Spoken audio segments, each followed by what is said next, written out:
All right, everyone. We have our first Monday Night Football game tonight, and it is the Minnesota Vikings taking on the Chicago Bears from Soldier Field. J.J. McCarthy making his first ever NFL start against Caleb Williams with new head coach Ben Johnson and a whole new offensive scheme that he is expected to run.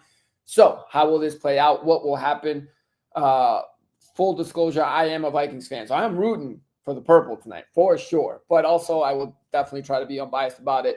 I think it really does come down to how these offenses are executed. I think both have solid defenses. I think Minnesota has a better defense than the Bears. But Caleb, being the more experienced quarterback, should be better about that. But ultimately, it comes down to how much these coaches trust their quarterbacks. And for Caleb, it's kind of like a rookie season because last year he had Matt Eberflus, and obviously now he's got a new head coach in Ben Johnson. All these reports are coming out about how Caleb was essentially kind of acting like a spoiled brat last year with Chicago is really what it's coming down. The news that's been kind of being reported, and that apparently, he would just walk away from coaches when they were, telling him things, and he wouldn't show up to certain meetings that would have been maybe not mandatory, but good for him to show up. So is he willing to do the extra work? Ben Johnson seems like a hard ass that's not going to let things like that slide by and wants you all in and committed. Also, Ben Johnson seems like a guy that's very much like Kevin O'Connell that's going to script out a play and say, this is how you run it and this is what you do. Now, Brian Flores and the Minnesota Vikings defense, knowing that, I'm assuming are going to play a lot of man-to-man and, try to bump the receivers off their routes and make Caleb have to think on the fly. And if he does that, that's where I'm sure Ben Johnson has prepped him to be like, if your number one read is not there or number two read, this is what we want you to do. But Caleb, his whole career going back to USC and probably in high school, has been great at playing off script. So it's hard for him to lose that instinct that he can do it that way. And I think Ben Johnson doesn't like that. So we will see how it plays out.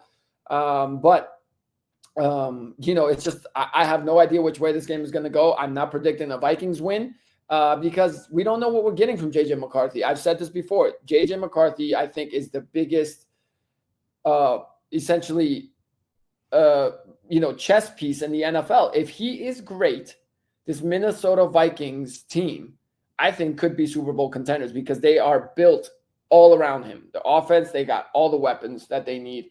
Defense is legit. But if he's not good and he's bad, they're missing the playoffs and they might go 5-12. So again, I've said this too as a Vikings fan. I don't have high expectations for JJ, not because I don't think he can be an elite quarterback, but because we don't need him to be an elite quarterback. The Vikings need JJ McCarthy to run the offense and be average or above average. If he has a stat line of 17 for 24, 190 yards, 1 touchdown, no turnovers, I think that's a Vikings win because I think they're going to focus on the run game a lot more. They beefed up their offensive line. They brought in Jordan Mason, who was great in the absence of Christian McCaffrey last year until he was injured. But they still have Aaron Jones. So I think the Vikings are really going to focus on running the football, playing on script, giving JJ some easier type plays to run, and tell him, hey, when the play isn't there, if you don't see it, throw it away, live to play another down because our defense should be able to hold and give you enough opportunities to win this football game. So we will see how it plays out. Again, I don't have a hunch because there's nothing to go off of. That's why I think week one is, that's why people overreact always on the Monday after week one because they see something and they just assume that the whole season is going to be that way. I'm not like that. I think tonight if the Vikings destroy the Bears 30-10, it doesn't mean that they're Super Bowl contenders because if McCarthy had 2 turnovers and they still ended up winning like that because they had a kickoff return for a touchdown and then a pick 6 the other way, to me, that doesn't mean they're going to be a great team because if JJ is turning the ball over, they're not going to win the majority of their games.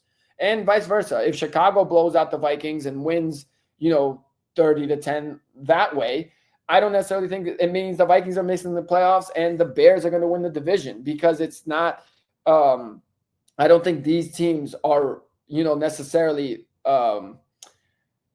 that established in their players. We don't know what we're going to get. We don't know what kind of season Caleb Williams is going to have. We don't know at all what kind of season JJ McCarthy is going to have. So they don't have neither of their QBs is established that we can count on. That's different from like a Josh Allen, where you're like, all right, Josh Allen is established, so we know this offense is gonna be good so long as he stays healthy. Like, that's not how this goes. So again, it depends on how it plays out. I don't think people should overreact regardless of how this goes. It's week 1, but I do think it gives us something to start our opinions on, and that is what week 1 is. We shouldn't make complete assumptions of how the season is going to go for any of these teams. The Dolphins looked atrocious in week 1. I don't think we should say like, yep, they're missing the playoffs and they're going to go 0-17. No, but I do think we should say like, hey, if this is how it's going to go and this is the pattern that continues, yeah, then they ain't doing anything. So it gives us that baseline for how to start our judgments. So, but I'm not jumping to conclusions. I'm just excited. Football's back. The Vikings play tonight at Soldier Field against the Bears. Monday Night Football is going to be great, and we'll see. I think I'm most excited to just see how much these head coaches trust their young quarterbacks, and that's the biggest thing that I'm looking at tonight.